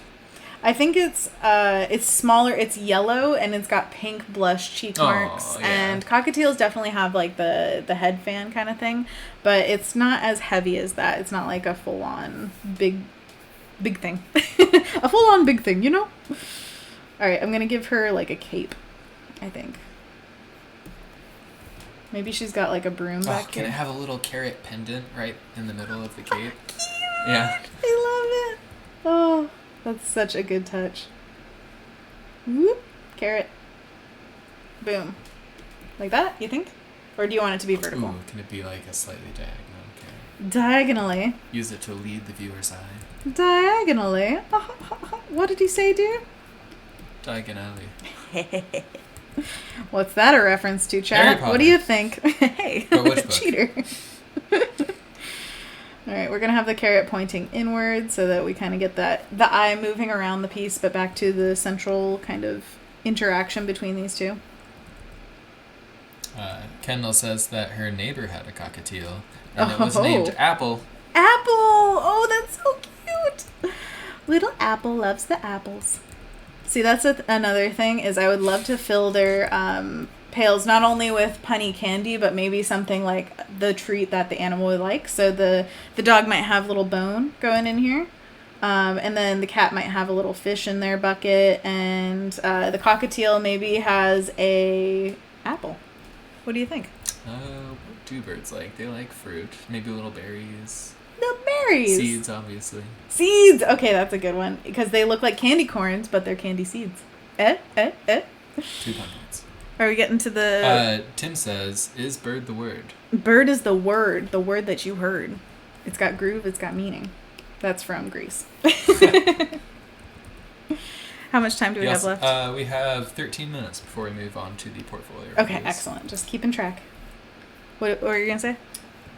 Tim says, may the force be with you, Harry Potter Gandalf, from Star Trek. Thank you, Tim, for that lovely mishmash of nonsense. It's his own personal creation, combining the 3 universes. Obviously. Anthony says you win the internet, sir, to Tim. Oh. You win over and over again. I love it. Just fixing little pig ears. Barely fixing. Okay, so we need outfits. We've got a ball of yarn. I think skinny little rubber band arms for the cat would be cute. And then we've got... Cats do have to wear mittens, I'm sorry. Kittens wear mittens. Are They you do. kidding me? What if this is a full-grown cat? You gotta make an adult cat wear mittens? And a yarn ball with little mittens. Is his name Yarn Ball? Yarn Ball! Little Yarn That's a good Ball. name for a cat. Anyone in the chat with a cat named Yarn Ball, 10,000. Whoa! Okay, it's over 10,000. 9,000, yeah. You get the reference. But we've got Tanuki Suit from Mario. We've got Yarn Ball from Yarn Ball. And now we need Hedgehog. Maybe a little bit of a something on the pig. What if it's like a doctor? Like it's Dr. Pig. Because it's just a head that we see. Yeah, and so it could be like Dr. Mario. And if anyone else has ideas for that final costume. Okay, what if it was the cutest little backstory that just we know, that the pig is actually dressed as Dr. Mario, and then the corgi is dressed as the Tanuki Suit, and so they're both like cosplaying Mario, but That's pretty good. together but different, you know? It's like a little couple's outfit. I love it. Okay. That's just a stand-in, so if you have a better idea of what we could indicate on the pig's head to make it look like he's wearing a costume and not mask the fact that he's a pig, because we have very little information going on with him. Yeah. So what we want is just something small to kind of show what his outfit is, and yeah, same with the little burb. I feel like... Pirate with an eye patch. Eye patch! Oh, that's a good one. That was Shauna. Shauna! What if we made this one Hook? And then we gave him like an eye patch. Oh, that's pretty good. I mean, a bird with an eye patch is basically a pirate. That's genius. Oh, he's a parrot. A parrot. I love it. Sorry, that was probably really Anthony loud. Stark says, yes! Yes! That was also probably loud. Sorry, guys. I'm just excited. All right, the mustache isn't working, but I love the eye patch. And we can have like a little bow. All right, so we've got that. So we just need hedgehog. And then honestly, we've got a lot of this like marked in, so we can just start kind of figuring out the designs to make them a little more appealing, work on shapes. Shauna asked that you name the parrot Rufio. Rufio! Oh! Rufio! Kendall says laser shark outfit. Okay, that's a little demanding. Yeah. Just a little bit. How can you tell it's a hedgehog if it's also a laser shark? Maybe we just add a laser shark. Oh, let's do a handoff screen demanding candy, because I feel like that's something that definitely happens. Where for sure, kids are just like, give me the candy. Meh. I love kids. Can you tell? Whoop, whoop. And the little pails can be something cute too. Like obviously jack-o'-lantern is an option. There we go. But then we can make it like an animal like that. Just a little upside down triangle, and then it's an animal. Cute. Yeah? Yeah? You like? But we need to make it mischievous, obviously. Oh. Ooh. You sounded like Oogie Boogie. Oogie Boogie. Ooh. Nightmare Before Christmas. You joking. So you joking. Simply can't be true. You gotta be. Also one of my favorite movies. Obviously, come on. Okay, so now, I don't know if I'm feeling the bunny ears. What do you think? Like, what should they be doing? Or should this be a bunny? I feel like a bunny has a great vibe about it, so... Okay, you want to keep the bun. You could flop one of the ears and have the other one kind of... A lop-eared bunny? Oh, ears coming down is pretty cute, actually. It's a lop ear. If you guys don't know bunnies, the different types, there are some of them that have ears that go down, and they're really soft and big and adorable. Ooh. We had a bunny growing up. Actually, 2 bunnies. We inherited one, and then we got another one as a pet. And we saw a bunny just a few months ago in the nature area. Yes! So we walk around our little neighborhood, and there's tons and tons of nature around. We're actually right next to a huge nature park. Yeah. And so we get to see some wildlife from time to time. Actually, a beaver has totally terraformed our, creek area into a lake area. It's pretty amazing. And it is... one of the many things that we've seen. So we saw a bunny, we saw a vole recently. We saw a vole the other day. Every year when the snakes have babies, we see the little baby snakes. We caught a cat in the shrubs. It looked up at us in shock we had noticed it. What was it doing? We don't know. And it ran away and never came back. No, it was just like, it was in the plants, laying down, minding its own Perfectly business. still. And we were like, a cat! And it was just like, nope! You know how their eyes become giant saucers and it just stayed frozen. It was so sad. Because we wanted it to be comfy and cozy. We would have walked away, but we were just so excited to see a cat, and that was our genuine reaction. There are so many great cats in our neighborhood. Some of them really like pets, and that's the saddest part right now, because we can't pet the cats. Or the dogs. Saw my mom's dog the other day, or yesterday actually, and I couldn't pet him, and it was so sad. He's such a good old boy. He's getting up there. He's got some teeth removed. So, he's probably around 12, I want to say. But he's a little mini dachshund, and he hasn't had back problems yet. Knock on wood. Oh, it's not wood. I went to the wood table. Okay. Because Yeah, the dachshunds are notorious for having back problems, and we don't want that to happen to our little Rudy. Definitely not. He's so cute. And he's such a small dachshund, too. He's a mini, so yeah, he's really, really small. And he has 2 different colored eyes. One is blue and the other is... Brown. Yeah. And the blue one has like a star pattern in it. It's so pretty. He's a double dapple, so they apparently have patterns even in their eyes. And Olivia is asking, Anna, what were your bunnies' names? The first one was Honey, and she was all black, and she was really, really, really sweet. I love her. And she was so sweet that we got another one who was not so sweet, unfortunately. His name was Mr. Pibb, and he was kind of ill-tempered. He was a wild. But I feel like, I don't know, maybe he just had like not, I don't know, he just wanted more out of life, I guess. I don't know. We took really good care of him, so I'm not sure like what went wrong. The Waiting.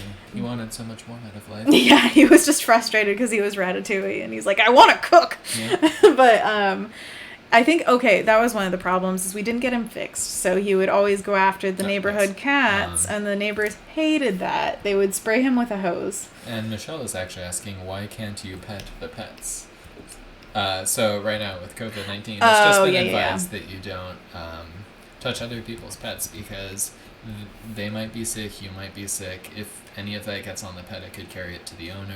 Yeah, you don't want to transfer any germs. And this is just as far as we've heard. We don't want to spread any misinformation or anything like that. So look it up. Please do your research and make sure that everything is safe, as safe as possible. We're on the side of if it's not outrageous thing, if it's not going to hurt you, better to be safe than sorry. Yeah, so that's what we're doing. Is like... Of course. It's all about keeping people safe and, of course, the animals safe. Because I remember hearing something about possible dog cases, but I did not hear a confirmation on that. So, yeah, definitely don't take my word for it. But, yeah, I just want to be safer than sorrier. Richard says, I'd like to say hello to David Bowie. Wouldn't we all like to say hello to David Bowie? Hello. David Bowie. And also it is 10:56, so in just a few minutes we'll start reviewing portfolios. Portfolio reviews. Excellent. Let's check that tab real quick to make sure that they're up there. Right. Have it, just go to the spreads tab. Can you see the green one? Yes. Whoop. I can't do it well with my left hand, sorry. Oh, sorry, I stole it back from you. This is the problem whenever I have a stylus. Okay, so we've got those. Okay, excellent. Yes. So we can open those into new tabs and then have them ready to go when we're ready. And if you guys are here tomorrow as well, then we're going to be doing reviews on the daily creative challenges. So remember to submit those on the Photoshop Discord.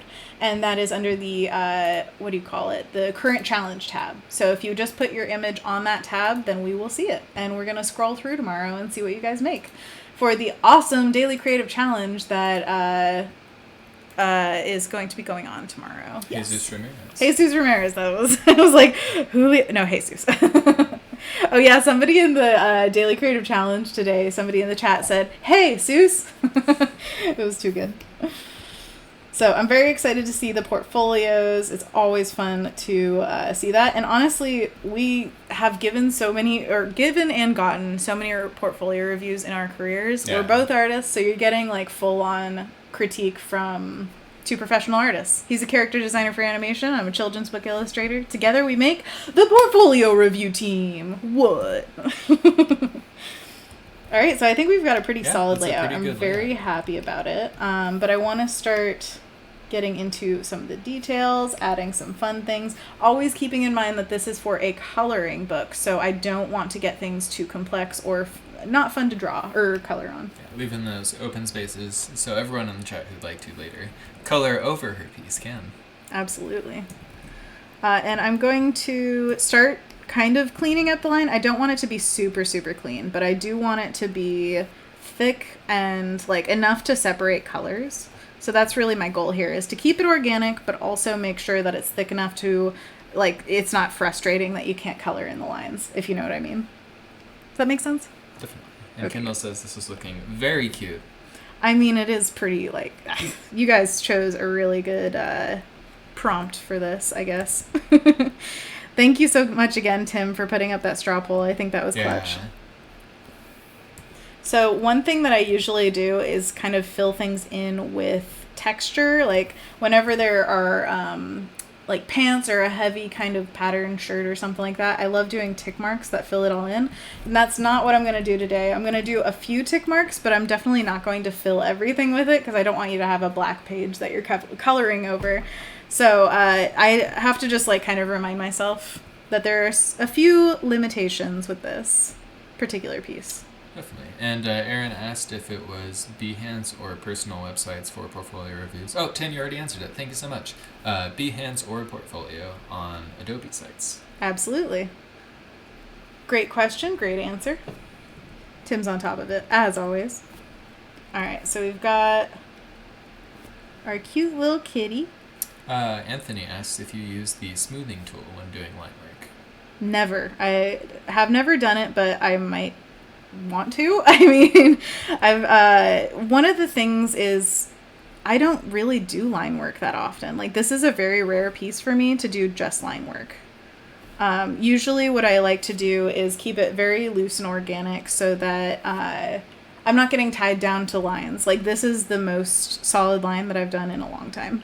And I know that you personally like a little bit of that loose energy to your line work when there's a little bit of organic roughness to it. Obviously, for other projects, smoothing would be ideal for like character turns and stuff. If you want smooth lines, yeah. For sure. It's just something that I'm not always in the mood for. Yeah. In the mood for smooth. smooth. When you're at a good breaking point for portfolio reviews. Let's do it when I finish this line. Yeah. Oh, whoops. I say that and then I mess it up. All right. Let's do it. All right. Portfolio review time. So you just drag that window down here. Sounds good. Woohoo! All right. So we've got Juan Miguel Pinto. I think I'll just use this. Yeah. Excellent. Oh my gosh. Okay, so first off, loving the color schemes. You've got so much pastel Very going pretty on. colors. Is Juan in the chat? If you are, please shout out so I can see that you're here. Love this Alice in Wonderland banner that you've got going on. It's such a good piece to have for a long kind of banner like that. Like, I don't know about you, but I don't have many pieces that fill that kind of need of a long piece. So I've been using the same banner for like 7 million years. Okay, these are beautiful. Adventure Time. Adventure Time. We've both watched Adventure Time together. Except for the last episode. I believe they had a last episode. It's true. They recently had a thing, so we've got to go back and watch it. We've got Rapunzel. We've got Ariel. We've got, oh my gosh, so many Disney princesses. And Onward. Oh, yeah. Hey, you know the art director. Yeah, I know Noah Klochak, He's who an is... illustrator. He actually, for that film, was their... Yeah, he was a director Production of, like... Yeah, I think head production designer, I want to say. He was very involved with the look of the film, and it looked beautiful. He is an so illustrator. Great job, Noah. We have several of his pieces around our apartment because they're gorgeous. They're and absolutely he's done gorgeous. a few books now. And so, yeah, he is hired on as either art director or production designer. He got a promotion, yes. He got a promotion to work Justin for, says Sailor Moon. Yes, we see Sailor Moon down here at the bottom. One of the things I want to say real quick about this is the consistency here is outstanding. You've got such a consistent quality and color of your work that it all looks like a very cohesive portfolio, Definitely. wouldn't you say? Strong And so... Oh, what? Strong brand. Strong brand. So I'm going to just go for the most recent because I can't pick one out that's like, oh, that's clearly the best. It's like they're all so amazing. So excellent job with that. Ever since I read Madeline Miller's The Song of Achilles, I wanted to draw a centaur. Oh my gosh, that's so cool. Inspired by Disney's Fantasia and the Hercules movies for the landscape. Favorite Disney movie? Ooh, that's tough. I mean Hercules Hercules is is definitely Hercules is one up of there. them. Yeah. I do All right. like the Atlantis Treasure Planet. This is so cool. Emperor's New Groove period as well. Oh my gosh, so I wish I could show you guys this whole piece all in one chunk, but it's too big for even my screen. Ah! But this is absolutely beautiful. You captured the magic so much, and I think a lot of that is thanks to the high key value range that you have here. Everything is very light. So even your darkest darks, which is right at the face, which kudos, bonus points, because you want the most contrast right at your focal point. And that is not that dark of a dark. So you don't go full black. And that's one thing that I think is really, it's lacking in a lot of beginning artists, like, portfolios. And I can clearly see that you have a very high skill, what do you call it, like a skill points? Skill level, there we go. Just from how you handle the values in this and the colors. I think you've done a great job of keeping them cohesive. What would you say in terms of, like, recommendation going forward? What do you think? I love the piece a lot. Actually, someone in the chat is, I believe, asking for the artist's name again. Oh, yeah. This is Juan Miguel Pinto. Yes. So everybody follow. Everybody go see. And forgive me, I have to work. look down at the Cintiq to see the artwork. Love the value key. It's working really well. Magical high key. Absolutely. We're definitely going to Adventure Time after this, and then maybe a little Sailor Moon. Maybe carrying the blues from the sky and the greens from the bushes into a few more places on the piece so they're not isolated I colors. agree, yes. So the coolest parts of the green and the blue are sticking out a little bit. Oh, and I can also see a little bit of the vines right here where they're kind of not meeting the edge of the, what would you call that, the column? Column, yeah. Yeah. Oh, I can see. Okay, so the column actually is right here. That's just a value thing. So if you threw a little bit of a darker value on the column behind it, then you could see the edge more clearly, and then it would make sense that this is wrapping around like that. But yes, I think these are very nitpicky things, honestly. Like, they're very small, but if you want feedback, here's feedback. And then I totally agree. A few more splashes of the green around here. You could very easily use some of the stuff that you've already gotten in there and just add to it. So maybe this pink at the bottom is, it's got green and pink, something like that. Maybe the tree has a bit of green in it, or like a vine wrapping around the tree to bring the green over there. Something like that would just kind of unify those colors a little bit more, which they're already looking so good. So it's just that one little tip to over the top. Yeah, great job, Juan. And also thank you to Tim for posting a link to his work in the chat for Justin. Thank you, Tim. Oh, you did the 6 fan arts. Okay, already you're just outdoing all of us. So great job, great job. Howl, one of my favorite characters ever. Howl! And we've got Lapis from Steven Universe, Gandalf from Star Trek. We've got Bo Peep from Toy Story, Finn and Jake and Eris, right? You can say Eris? Anyone who wasn't earlier in the stream, Tim had a great little combining of all the universes. You don't down have to of explain it. Star Wars, Star Trek, Harry Potter, and Lord of the Rings. They get it. They get it. No, they just think I'm a very fake fan. Is it Eris? You've played Final Fantasy VII. Actually, James is a very big fan of Final Fantasy VII, one of his favorite video games. I played that game in 7th grade. I was way behind the curve because it came out probably when I was in 2nd grade. But I played it in 7th grade, and I love it so much. Absolutely. So looking through these, once again, I have to say your consistency is so fantastic. And even with the different values and colors you've got going on here, I can tell that it's your work. I could spot your work very easily. And that's something that, especially if you're looking to get into a publishing industry or anything like that, or if you're in it already, I have no idea where you're at career-wise, but like fantastic job for just being here skill-wise. But it is something that everybody looks in for portfolios. It is so important to be consistent. So excellent job with that. In terms of recommendations, I think that the ones that stand out, I mean, Lapis I think stands out the most because she's the most saturated and the darkest among all these light things. So I think she's really solid. And one thing that I'm seeing that I would remark upon for the smallest of nitpicks is Eris's hands are getting a little bit lost in the value right here, so maybe something to pop that out, either like a rim light or a shadow or something. And then her finger has a little bit of a tangent, which this is something with your, I think your style, it's not the style necessarily, but something about the complexity of it offers a lot of opportunity for tangents.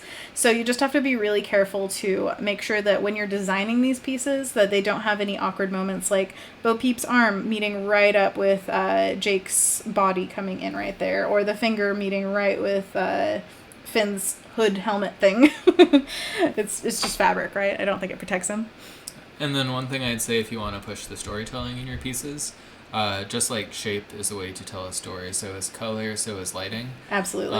If you want to, I mean, your style could very well just fit within one range of lighting if you wanted it to, but a lot of these characters are all using the same lighting with the 2 highlights on the cheeks and then something further up on the head. You can look at movies or other illustrations from artists that you like where they have different entire lighting setups for their characters, just as a further way to explore storytelling if you want to do a scary piece or a sad piece. I very much agree. If you want these characters to have different moods to them, lighting is such a strong storytelling like skill thing to show. Skill thing. You can tell my words are good. So overall, this is fantastic. I love your work so much. What we should do is also read if you have anything in your biography to figure out who you are. Excellent. You've got it in English too. Thank you so Thank much. you. My name is Juan Miguel Pinto, and I am an illustrator from Seville. My work focuses mainly on children's and youth illustration, fantastic, using digital media. If you want to see more of my works, feel free to check out my Instagram. I love that call to action. Great job. Yeah. I would love to know a little bit more about what you do for work, and if you're looking for work, especially because sometimes if you're looking for work, recruiters can use this website to find you. So it's a great call to action to be like, hey, here's the thing. But I also want to know, are you looking for opportunities? And fantastic work. You should be getting work. If you're not, I think you are quite skilled. So great job. All right. And on to the second portfolio of the day. We've got Isabel Pozo Montero. Amazing. I love already the colors happening here too. You've got a very strong vibe right off the bat. Got some glow, oranges. Yes. Okay, so first of all, I'm just going to scrub through so everybody can see your beautiful work, and then we're going to read a little bit about you. Oh, I love it. So much fun stuff. Like, this is definitely the vibe of fun. So first off, great job nailing that. Love, love, love. Hi all, my name is Isabel Pozo, and although my studies have been in Spanish language and literature since I was a child, I felt passion for drawing. Aw yeah.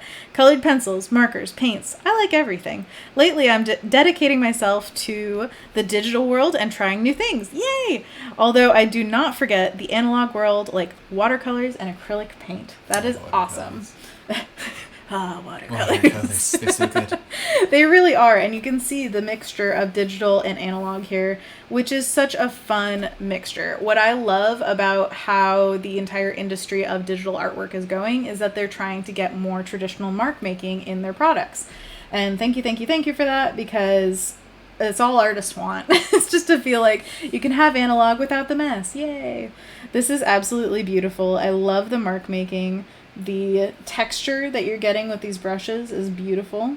And the simplification of the flowers, there's something really charming about like mark making when it's got the little tick marks and the little like handmade quality to it. So I think we're definitely on the same wavelength there of what we like, probably using some of the same references. You got real close up on the textures there, so you can really see the beautiful meshing of watercolor, and it looks like a graphite-y brush. I'm betting these are digital, but that they are mimicking real life textures. And the oh, you've got a sketch too, which is analog. Yeah, I love it. The process too. For sure. Oh, you've got a time lapse. Let's see it. Oh, there's music. Music too loud. Sorry, if it's too loud for you. Sorry, guys. Whoa. Okay. So let's go back and check out other pieces. Ooh, we've got a glowy crown. Sorry, do you have a preference of which one we go to? We can just go down. Awesome. So you've got a theme of like a central person and them being generally serene and happy, and then all of these like flower motifs and nature, which I absolutely love. So this is like the process of building up the colors in the piece. And then we've got the full color piece, but it's a video again, and I don't want to blast your ears. Sorry. And Tuan actually thanks you for the review in the chat. Oh, excellent. Hi, Juan. Wonderful work. We absolutely love it. So I hope you get 5 billion followers. Everybody go follow. Juan and Isabel, please, please, please. Oops, sorry. And then I feel very strongly about these oranges. I want to check them out.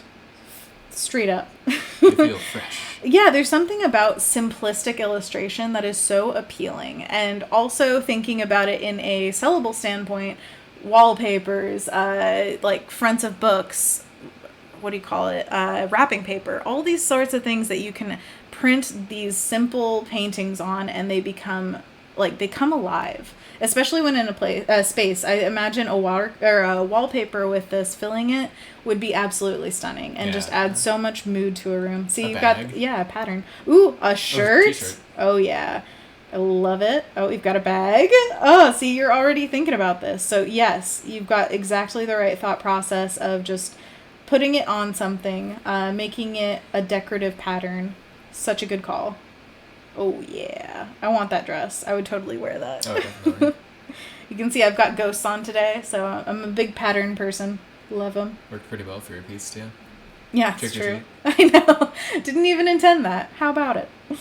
Oh, my gosh, yes. And we've got our panda with some milk. Panda, as Tim says. Panda! I Oh, this is so cool. So yes, if you're not on a site like Spoonflower or Society6 and selling these as prints, I highly recommend you do so. Was it also, does Redbubble do the prints? Redbubble does as well. It's Yeah. basically like Society6. Yeah. They have some slightly different products. So if you guys want to know anything about that, feel free to ask me. I think we've got time to check out one more piece here. All right, which one? Oh, monster with stars. Yeah, love Blue furry bear monster. I'm very into monsters, so I appreciate this. Beautiful work. So the textures here, you are really having fun with it, where it's got like a slight fur texture. I hope you guys can see that. And then marks on top, which is such a fun way of like digitally collaging things. I totally support that going into the future. Oh wow, totally different colors. Oh yeah. Oh, Do you have any Snapback. thoughts on how to make the pieces stronger? absolutely. So I was gonna ask you, like, what do you think would be a good recommendation? I think Maybe value key on this one? yeah, with this one, it's almost getting lost with the Yeah. background, which personally, I kind of love it when it's a little subtle like that. But if you're looking for commercial appeal, I totally understand why you have this secondary color option to Yeah, show, definitely. sorry, it keeps popping back, to show the options of like, okay, it could be this color or it could be really poppy snappy, and you can see like, this is my range. I can show you all of what I can do. And I definitely think that that's the right call here, but maybe for your portfolio when you're doing this piece, do like 5 different color options and pick the strongest one. Don't show all the color options, just do the one that you think is strongest, and that will show them your eye for like what you pick and what you cut out. On your website you can include all of them and stuff, but I just want you to think about how you present it in different formats. Because it can really make or break how somebody sees your work, is like how you curate it, basically. That's true. But overall, I would say your work is super playful, super fun. I don't know, I think probably focus mostly on value. I think the value is probably the thing that you can improve the most on and have the most impact on your work with, because you've got color, you've got texture, you've got attitude. Like, you definitely have a vibe, which is one of the hardest things for artists to have come across in their work. So kudos to you.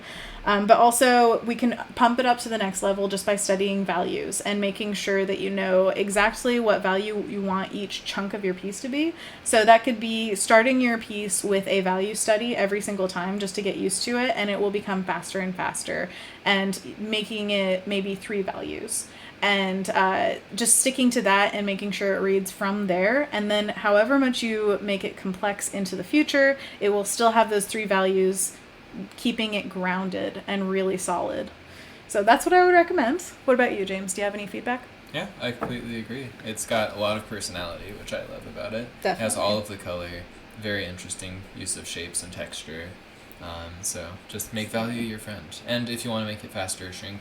Whenever you get like a rough done, you can shrink it down to a really small size and just like at thumbnail size really quickly add values to it. I agree. But all right, so can we drag that back up there, and then we will have more painting for about, what do we have, like a little less than, or it's probably like 10 minutes. 10 minutes from now we will end. And I will definitely, yeah, thank you.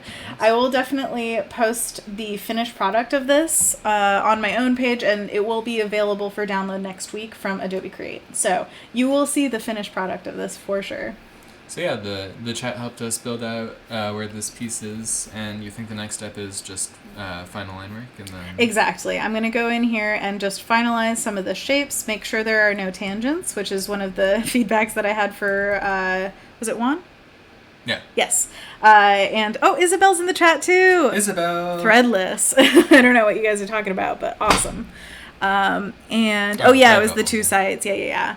Society6 and Redbubble are the 2 that I've had experience with. I think that they're both wonderful for what they do. They do not give you a ton of money per item, but if your images are doing nothing on your desktop, if you're just like hoarding all of your pieces and not doing anything with them, then I would highly recommend putting them on that website, making a few bucks, and being able to tell your relatives, hey, do you want my work on a pillow? Here's where you do that. Honestly, that's the funnest part of it for me, because his aunt actually has a corgi pillow that I sold on Society6. So that was really generous of her, and also really cool to see, because I have never ordered something of my own on there, which I should do more of. Also, my best friend Corinne, she has a bag with one of the ladies that I painted on it back when I was doing serious game art. And every time I see her, she has that bag, and she's like, I love my bag. Oh, man. Oh, my leg is waking up. Oh no. Oh, Marmac in the chat is asking if in the rewatch on YouTube, the chat is included. The chat is not included, I believe, on the rewatch. How dare you? Your foot is touching mine, and it's all pins and needles. Oh, I'm pretty sure that it's not. And once again, if you want to participate live in the chat for this show, other shows, you can do that on Behance. So just shouting that one more time for everyone watching on YouTube. Absolutely. It'll give you a chance to participate in creative challenge reviews, as well as portfolio reviews. And if you haven't noticed lately, Behance is super active. So we've got individual streamers outside of Adobe Live, as well as just more people in the chat lately. So it's become a very lively community. Obviously, it's been growing over the years, and it's always been a really wonderful community to be a part of. But now there's just more and more people coming in. And I want you guys to be part of that. So if you're over on YouTube, just join us on Behance, and we'd love to talk to you. And also see your work, because that's the best way, especially if you're learning any of these programs in Adobe, then you want to join in on those daily creative challenges. I am telling you, the value for your money, like I went to art school. I took classes on Photoshop and Illustrator and how to use these programs. And if I had just taken, like, I think 3 of the daily creative challenges probably could have taught me most of what I use in Photoshop. So it's just knowing those things. And, you know, you can tear your hair out sometimes thinking, all I want to do is, like, undo that mark. I wish there was a way to undo that. Or create a new layer, like the most basic things. Clipping masks changes your life. Pressing shift for straight lines. We're just throwing like all sorts of things. Right now. Oh my gosh. So one of the biggest things that I think Tim actually threw out there and I learned was the tilde key, the one with the little squiggle at the top left of your keyboard, not the escape key, but the one below that. It has a little squiggle and then a little dash underneath it. And when you press that, it becomes the eraser of the brush you're using. So that is gold. So it's the exact same brush, but you're erasing instead of marking. So you can just press that, go back and forth, erasing, brushing. What? That was Tim who... I believe it was Tim. I think it was. You're amazing. Tim's amazing regardless, but... for years, and I did not know that. Exactly. That's the whole point, is like we are professional artists working in this program, still don't know everything about it. Yep. So please watch the daily creative challenges and join in so that you can learn those tips and tricks.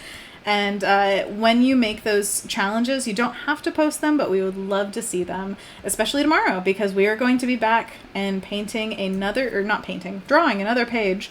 And oh man, it's going to be another journey of like, what do we want to make? And where will you post the final for this piece so everyone can check it out later? It will definitely be on Behance, and then all my socials. I'll put it on Instagram and Twitter.